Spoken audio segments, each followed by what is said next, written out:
What does legacy mean to you? Yes. Legacy is life contribution beyond the life that you live. Legacy is critical to survival. Legacy means the transfer of accomplishments, achievements from one generation to another. Legacy for me means standing on something. Taking all that hard work that our ancestors did and building on that. Legacy to me means life after. What's left behind when you're no longer physically here? You don't see the seed in the ground, but you water it every day. Sun hits it. Even though I will never bear the fruit of the foundation that we are building, I want it to start with me. I want it to start with us.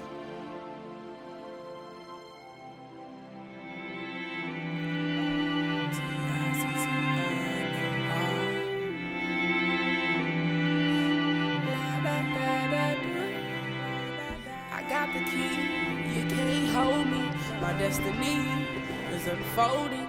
One thing I know is I gotta stay focused. Ooh, I'm cold like that.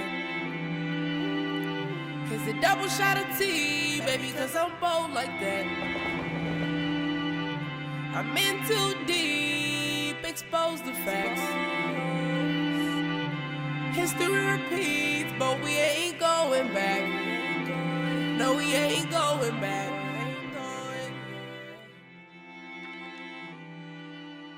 Tulsa has historically tried to ignore its past, tried to ignore the 1921 race massacre. There was a mass slaughter of black folks. Hundreds of homes and businesses were burnt to the ground. This, at that time, was the only place in the United States that had ever been bombed from the air. The African-American community across the country is being assailed and attacked. Mob violence, lynchings, the urban riots. All of this was part and parcel of a very, very terrible period in African-American history. It was a domestic terrorist attack because of the jealousy of the prosperity within the black community. The people who lived here were upper middle class people.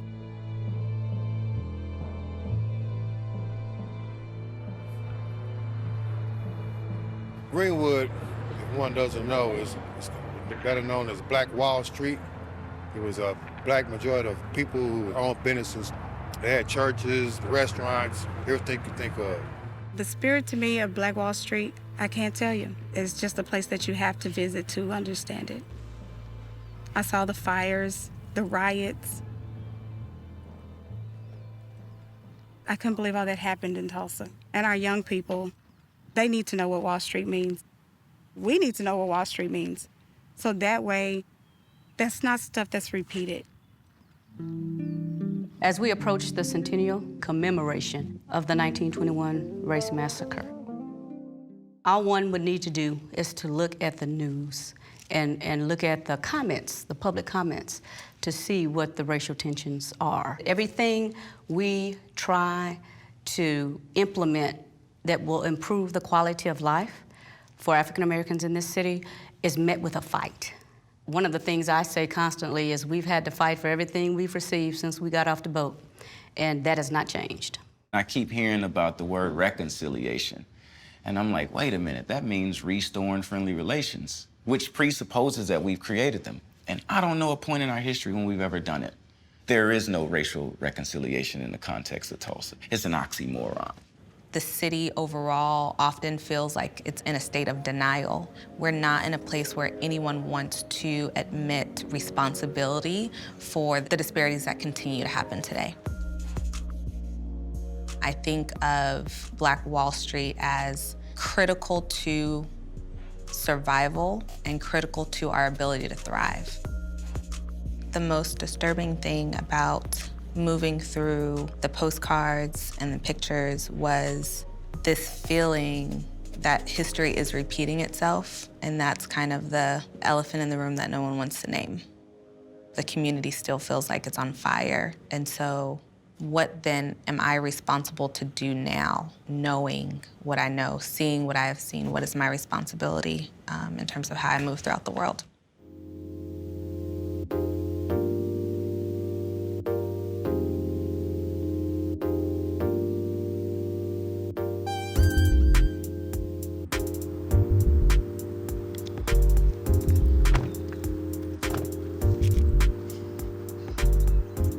So one of the things I really want to do out here, I know we have this beautiful window space, is potentially get permits to do a little outside seating here, so when the weather's nice, people can kind of sit inside, sit outside, have a little patio deal. Mm-hmm. Yeah. That's what's up. And then we got part of the ceiling up on this side. This is nice. I know. I grew up in foster care, and there was a time in my life where I didn't know anyone who had known me before the age of 9. And that felt really isolating, and it felt like the idea of home was elusive and that I would never have that feeling. I reconnected with my biological family, and I go to this house, and I walk in, and my great aunt Daisy embraces me, and she starts telling me the story of, you know, me being a baby in that house. And for the first time, I had this feeling of home. And so the house was on Fulton Street. To me, Fulton Street became a symbol of home. It was my last year of teaching. I knew I wasn't returning to the classroom, and I started actually writing down what would it mean to have a bookstore. And then right here, what we'll do is put like a few inch wood platform. So when we're having programming, you got speakers, you got your poets, you got your artists right here. I want people to walk into this space and feel a little bit of that feeling. This feels like home to me. It's really good. I mean, it's impressive. Thank you. It's gonna be awesome. Are you gonna have a heater in here? Yes, I'm gonna have a heater in here. Or is it gonna be a summer business? You said you want people to feel like, oh wow, this place was created with me in mind. Yes. I think people are going to come to this space even though they don't live in the Heights because it's a space for them. So knowing that we have combined enough student loan debt to buy a couple houses, how do you feel about us now adding this additional business loan? It's almost crazy that it's easier to get student loans than it is to get, loans to start a business. If it was as easy to get this business loan as it was to get a student loan, this business would already be open. I don't have parents who are financing my business. So what it means for me is potentially putting my house on the line. What it means for me is irreparable credit damage. So the consequences are higher. I think we're betting on ourselves, betting on you. And if we have a viable business plan and business idea, something that we know can, produce returns, then I think it's a good bet. So, betting on you. So don't let us down. I am who I am because I'm running away from something. I don't want to be like my mom. I don't want to be poor. I don't want to, it's more of the things that I don't want to be that often drive me. And so when you talk about masks, that is the mask that I wear, trying to look like who I aspire to be and not who I feel like on the daily. There's this economic trickle-down effect. And when you mention smaller towns like Tulsa, the dollar goes so far in those smaller towns that allows for economic stability, that actually goes to financial wellness. Cooperative economics has always been quite prevalent. Because of the nature of oppression and discrimination, African-American people cannot fully participate in the American society, so they have to build their own. When it comes to building your confidence and just success around money, there's 3 things that I found that are most helpful. First is knowledge. The second thing is access. And the third is community. Community provides encouragement. Community provides normalization of the struggle. And community also provides this sense of you're able to do so and that other people are going through what you're going through as well.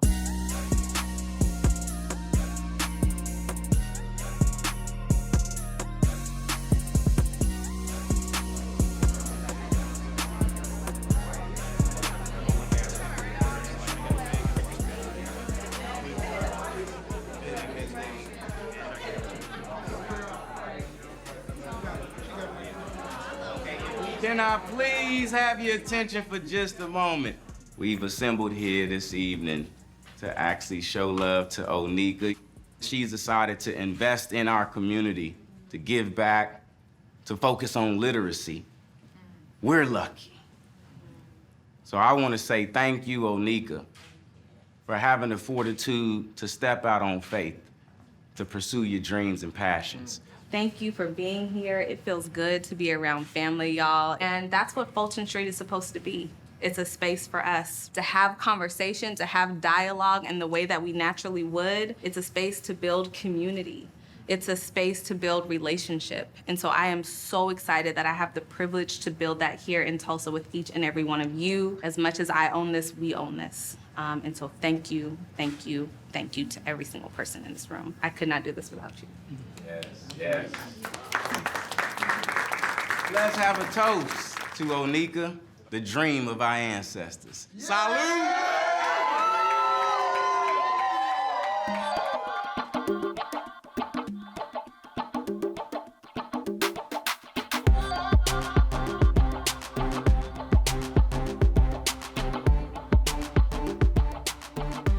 Money makes me feel good. Secure. Confidence. Reassurance. Power. If I don't have no money, I'm tight. I'm upset. Straight up. It's not just something you just ball out with. Right. You know, though I would like to ball sometimes. You know what I'm saying? It's not a ball sometimes. Detroit ain't no joke, okay? Detroit ain't no joke. And we still ain't no joke.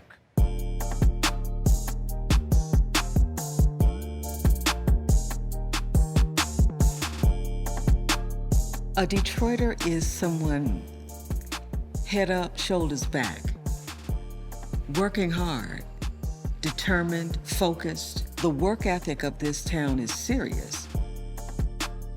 A Detroiter personifies the existence of a city that was one of the most creative entities in the world. That is the essence of Detroit. It is a place of connectivity. We were born moving. We were 1 in 5 million, migrating toward the north to find work for opportunity. Fathers, grandmothers, 140 trains arriving daily, a place known as an underground railroad stop. In the mid-century period, blacks began to rush into the city. They were coming at the behest of Henry Ford, who put out a call. I will pay $5 a day for anyone who wants to come here and work. We're at the Highland Park Ford Model T plant. African Americans are working in these factories, and they're now finally able to rent space, but in some cases buy homes. However, even though he's paying African Americans the same wages as the white workers, they're not doing the same work as white workers. The most dirty, the hardest, the most life-threatening jobs. Black people also were severely limited as far as being compressed into limited neighborhoods. And one of those neighborhoods being Black Bottom. The capital of Black Bottom and the main street was called Hastings. Hastings was the street where all the black businesses was. And what happened is the establishment eventually took a bulldozer, and when they put in I-75, they took the bulldozer straight down the black economic system, right down Hastings.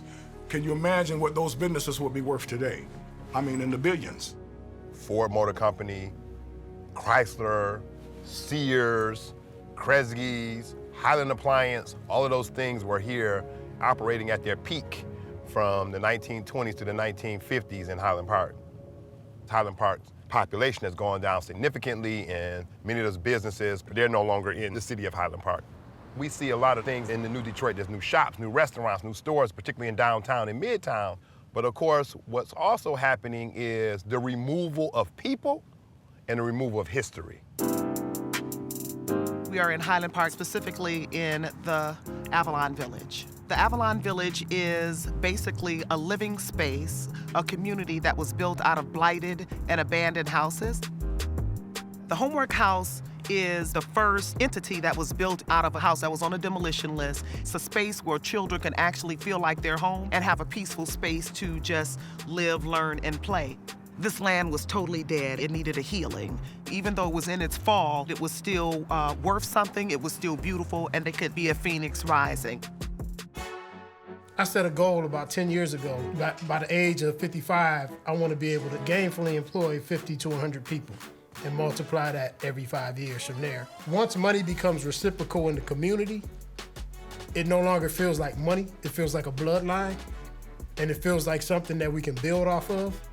Money is a real big factor in younger people's lives nowadays because we're in a transition stage. We're learning how to live on our own and how to create opportunities with our own money. When you sit and actually focus on a task, there's a lot of things that you can accomplish when you choose and decide that that's what you want to do. But you have to be committed, and you have to be driven. And you have to understand it's going to take a lot of sacrifices.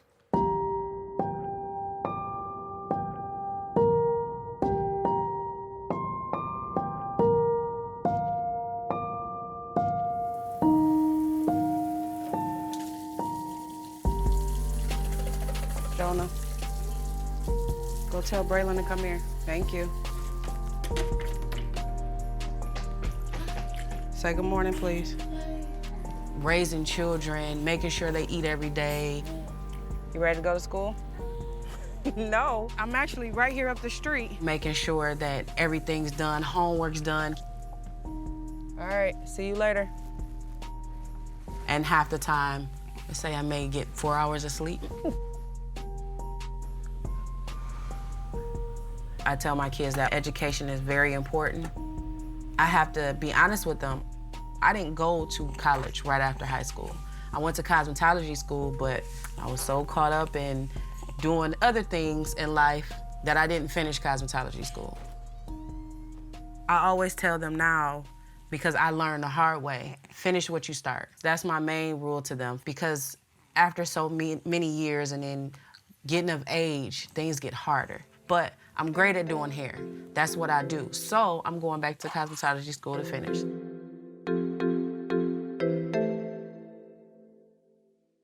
I have a lot of side hustles. Hey. Hey, how you doing? Good, how are you? Decorating, making clothes, doing hair. Yeah, whenever you are. When I turned 10, I started pressing my own hair. I taught myself how to cut my own hair, braid my own hair, and then after that, it just took off. If someone calls me at 2 o'clock in the morning and they say, I need my hair done, I'm up, let's get it. That's money in my pocket. Whatever I can get my hands on, I'm gonna hustle to make the money to feed my family. I have a cycle every month of car note getting paid. I set aside food money. Recently, I just paid most of my credit card bills off, but I have student loans, about $25,000 in student loans. It's a lot of stuff that gets thrown back on the back burner because I just don't have it, or my husband just doesn't have it. Me and the kids don't even have insurance at this moment because I'm on a leave of absence. 2007, I was in a motorcycle accident.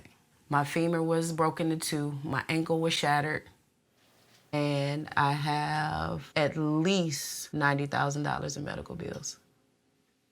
Those payment arrangements that I can stick to, I do. If I know I don't have it, I just don't even try to make it because I can't.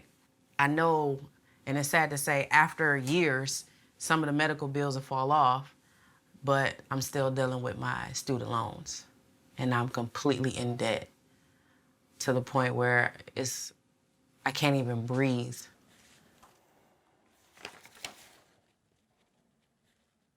Money makes me feel. Let me think about that.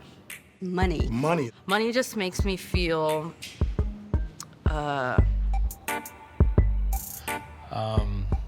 Never thought about that question. Money? Money. Money is complicated. Money makes me feel uncertain. Money? Money. It doesn't make me feel. If I have it, I have it. If I don't, I don't. Money is a tool. It's not the money itself. It's what the money allows you to do. But true wealth and true money is really your mind. Money. Money. Money is something that everyone needs to survive. Money makes me feel free. In my mother's passing, she left the house to all three of her daughters. I don't know. To be honest, I don't want to sell the house. I know, but her wishes were that the house was sold because everybody got their space, you know? Yeah, I guess. That's what she has to do. The day she passed, I went upstairs and I stayed in her bed after everybody left. It's hard being there without her. I miss her. This is a beautiful house. I would love to be able to rent it out to someone. That house means the world to me. Hello. Oh, that made you laugh, didn't it? That made you laugh, didn't it? You know, Mama hated pictures. She would take them, but she wouldn't want you to take hers. Oh, this was Terry and Crystal's wedding. Oh, yeah. Wow. So many memories. So it's these, the hats I got in the dining room. I wanted you to kind of go through them with me to see what I should do with them. Oh, okay.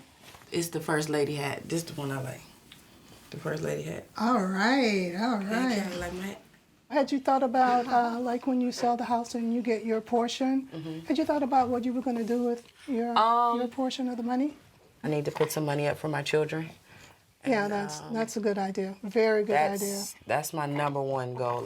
That's my first start. Right. I don't want them to struggle financially if they don't have to. If you could talk with someone that could give you some direction and a little education on how to make that money last right. and make it grow, then I'm thinking that you'd be better off in the long run.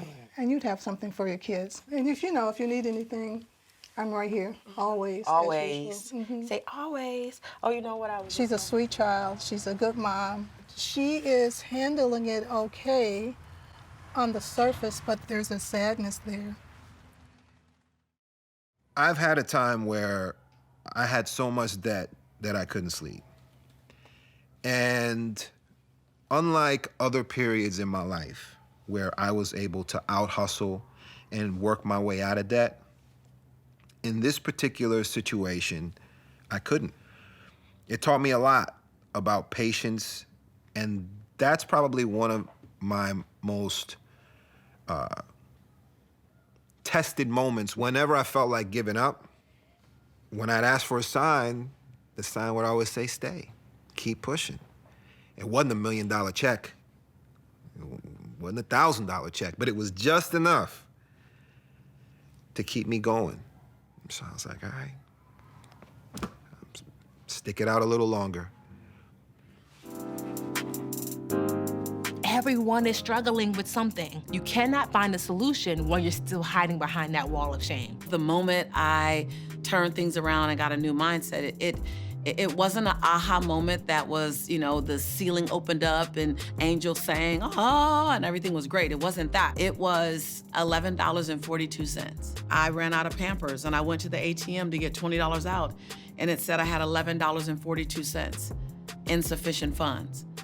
And I had to wrap my son in a towel. I was repeating what I had learned from my mom, which was spend it fast. In that moment, I said, I don't know how to make or keep or grow money. But we are getting to the point of ingredients now that are making it able for us to get on that pathway to financial wellness. People think, oh, you have to be rich to see a financial professional. It's not true. You can pay a flat fee and go see someone annually for a checkup to help you create a plan and stay on course. The first step of becoming financially successful is to get started.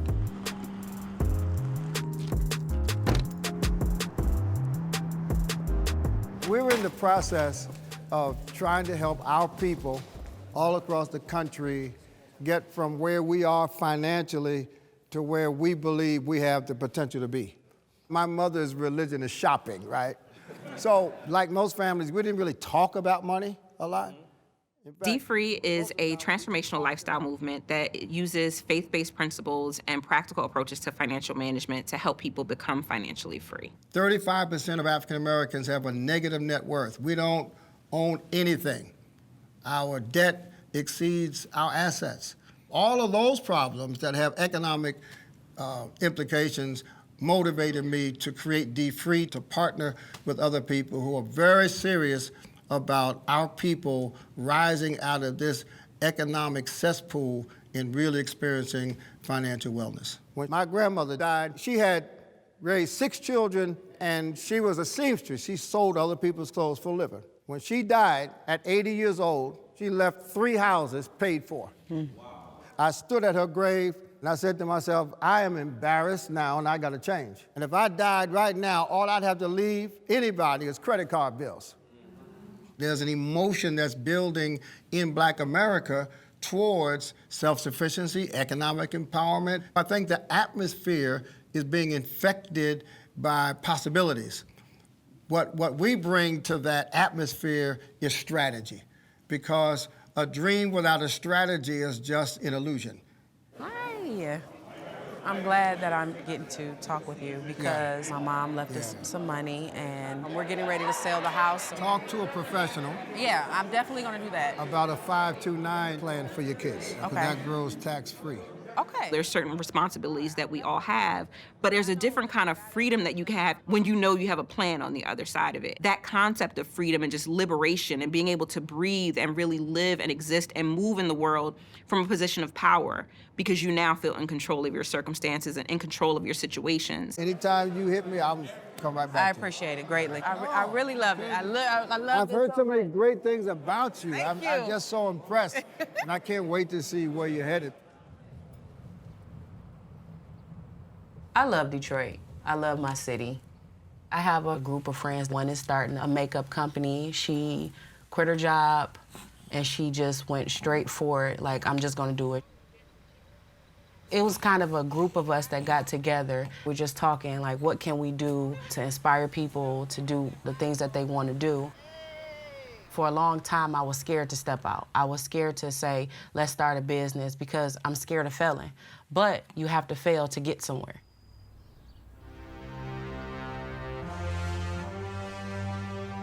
Across the water from another country, our birth, a starting line, our journey constantly evolving. We were born moving, a metropolis of ideas, our minds the workstations of the future. We are the inherited legacy, Black Wall Street to Black Bottom. Detroit is still on the front line of the world's imagination. How we finish defines our legacy. We were born moving.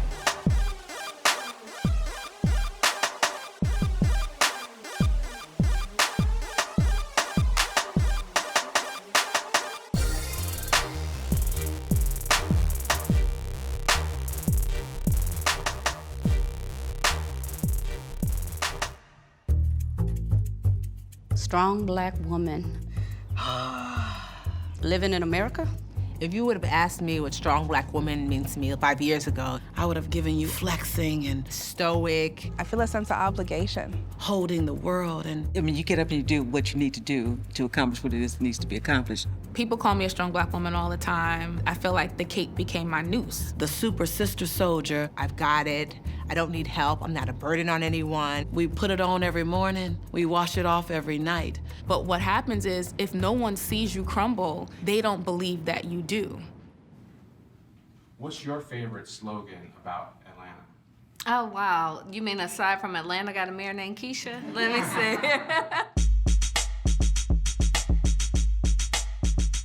Atlanta's a city too busy to hate, and we're too smart to rest. We can't settle. We look at any number of things that have separated us from other cities, and if you get comfortable, you'll lose it. We're gonna leave it all on the battlefield. History will be kind to what we've done for those who are yet to come. What I show to people is that anything is possible, especially in Atlanta. Your dreams don't have to be limited by your circumstances. Your dreams don't have to be limited by what other people think you should be and who you should be. And I hope that as a mayor with the name Keisha, that it says to little girls and little boys, this is yours too. Atlanta truly is a mecca, man. It's a fertile ground of just creative energy, this entrepreneurship. Cooperative economics is the core of Atlanta, and it's still the spirit of Atlanta. Pre-civil rights movements, African Americans lived in the same community. They worked together, they went to church together. Your education, what you did professionally, that didn't matter. You were in the same neighborhood, and because of that, you learned to invest in one another. Because of that spirit, things blossom in this city. This is prime real estate down here in Atlanta. And if you're not looking at the numbers, Our numbers are dwindling. I don't think there's anything wrong with trying to preserve a legacy. There's never enough conversation about financial literacy, generational wealth. That has to be the forefront of the conversation every day. If not, we will lose this city. While it's nice to have all these big buildings and all these companies moving to town, and how much participation do we have as a people in that growth and development?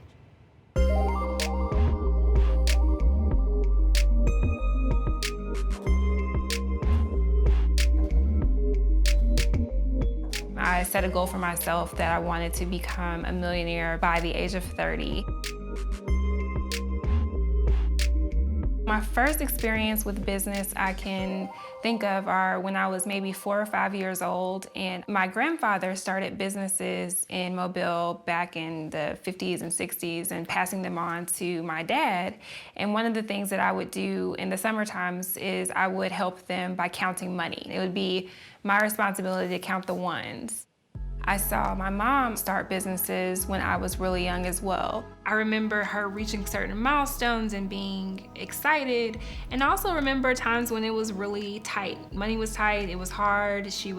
I would see her crying sometimes because things were challenging. I made a decision as I have been exposed to generational wealth that our family was never gonna struggle again. When I first started the agency, and I really didn't have anything extra. In fact, I didn't have enough. So extra was not on the table. Not on the table. I mean, you got upset because you only had one pair of K-Swiss and you had to wear them with everything. That's why I was upset. But I did feel like at the time that if we took the step back for that period, that we would be able to take more steps forward. Yeah. I think that really motivated me and helped me and made me feel like it was possible to start a business myself because I had that exposure. I first had an idea to start a business when I was in high school and I was a painter. Someone offered to purchase the art and I was like, oh. When she was negotiating that first painting, I was like, oh, maybe, she's got a little neck for business. When I went out to Google working in Silicon Valley, there were people who were working at Google one day and then they would go to a startup or go start a startup themselves. That was like planting a seed, showing me entrepreneurship in a different way than I had seen it before. The company I started was called Part Pick, and we created technology to recognize replacement parts. For her to bring something like this together, I just knew all along. In fact, the first time she called me and she told me what she was planning, I was like, that's a hit. That's a home run.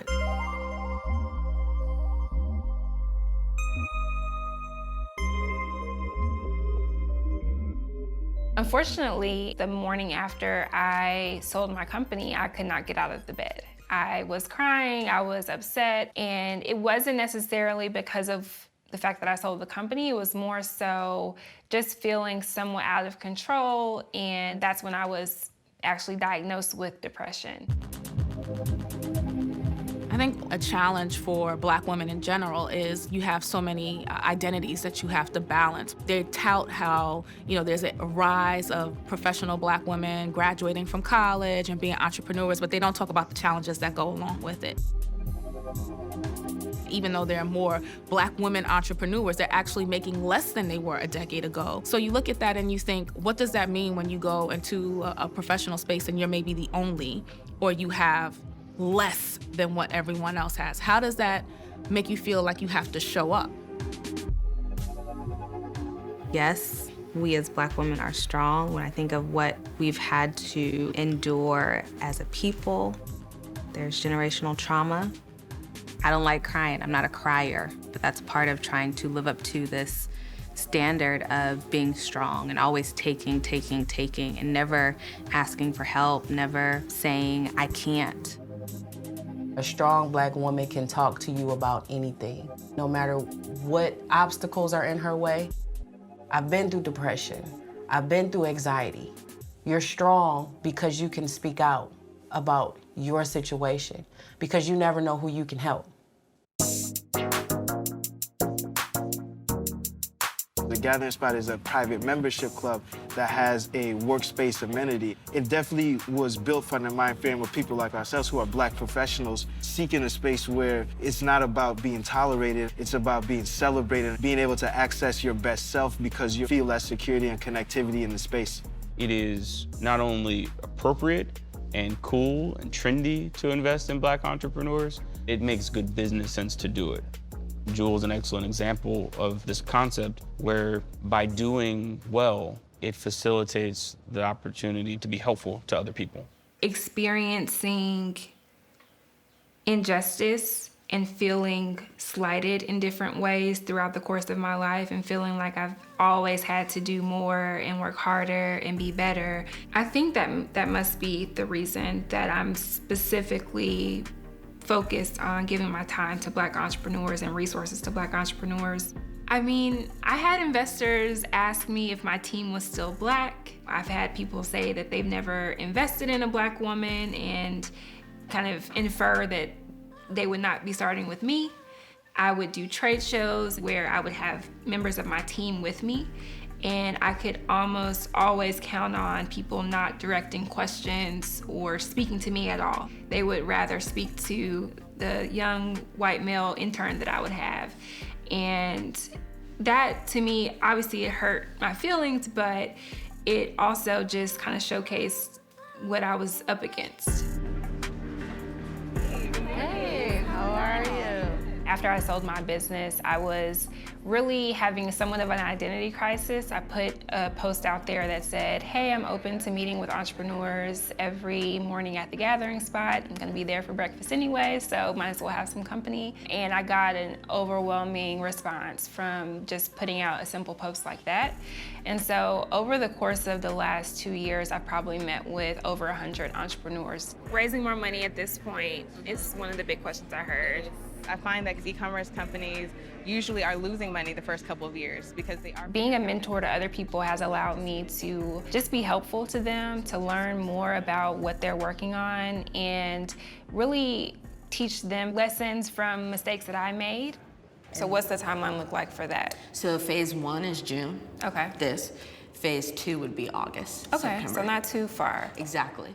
I started about 1.5 years ago, and I am just coming out of what I call the valley of disappointment. So hearing other entrepreneurs go through the same things, especially talking to people like Jewel, it's helped me to understand that what I'm going through is normal. Maybe it's better to focus on those kind of 3 verticals, since those are the ones that are picking up some traction.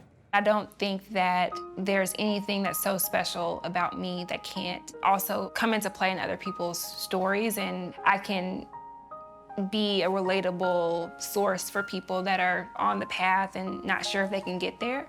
And hopefully seeing me helps them feel like they can. I'm just so thankful for everything that you've poured into me over the years. And I feel like I have this amazing advantage because of you. So thank you. I love you. Love you too.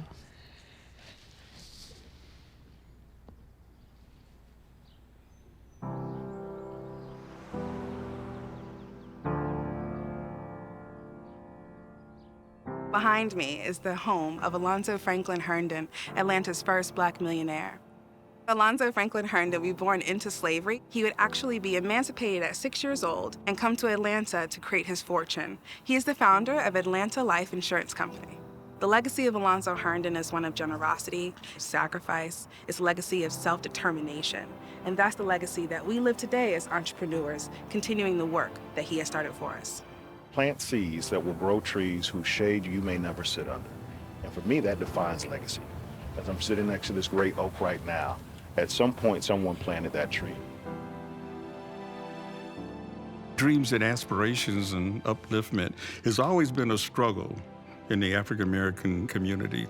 That's been the real genius of the Black experience, how we have dealt with these challenges, no matter where we are in this country. We know that Black people have created a lot of amazing things, and historically, they do not reap the financial benefits of it. And I think that one of the things that this generation is doing is trying to close that gap. If you think we're cultural influencers now, we'll get ready when we can afford to finance our own ideas. There are ideas sitting in people that they can't activate on because they don't have the financial fortitude to be able to see them through. I am a Black woman, I am a business owner, and the women that work with me look like me. And I always tell them that the world doesn't always want your Black girl magic, but I want it. You get to decide what your legacy looks like. You get to shift your community from the inside out. You get to be the solution for the problems that you see. As hard as we are on ourselves and each other, we have to take a moment to step back and say, man, we're doing it. We have a lot to be proud of. But there are brothers and sisters to our right and to our left that may not be doing as well as us. And it's our job to bring them up and bring them with us. Imagine that freedom and luxury and privilege of sitting around the dinner table and just pontificate on our ancestors. Imagine when you don't have financial wellness, when you don't have financial security. Those dinner conversations are different. Because I was born, because you can hear my voice, because I have air in my body, abundance is my birthright. This generation will change the planet and the financial landscape of America and Black America and humanity. The Black story is the American story. And because America is a beacon of the world, that means Black people are the beacons of this world. And it's time that we start owning that, recognizing that, and realizing that, and letting our light shine.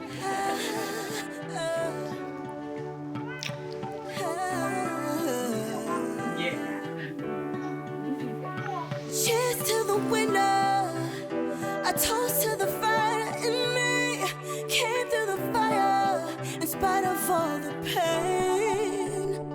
Born a survivor in a race, all odds against me. All I desire is my American dream. Though they try to break us down, down, down, we ain't never gonna bow, bow, bow. Both feet on the ground, ground, ground. Ain't no more running. Together we come so far. Now we know who we are.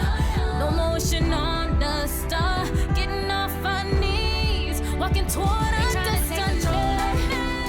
And even if my skin was my only sin, see my legacy in front of me. And still I won't bend my soul, let me in. I won't wait for it. I won't wait for it. I see my legacy in front of me. And still I won't bend my soul, let me in. I won't wait for it.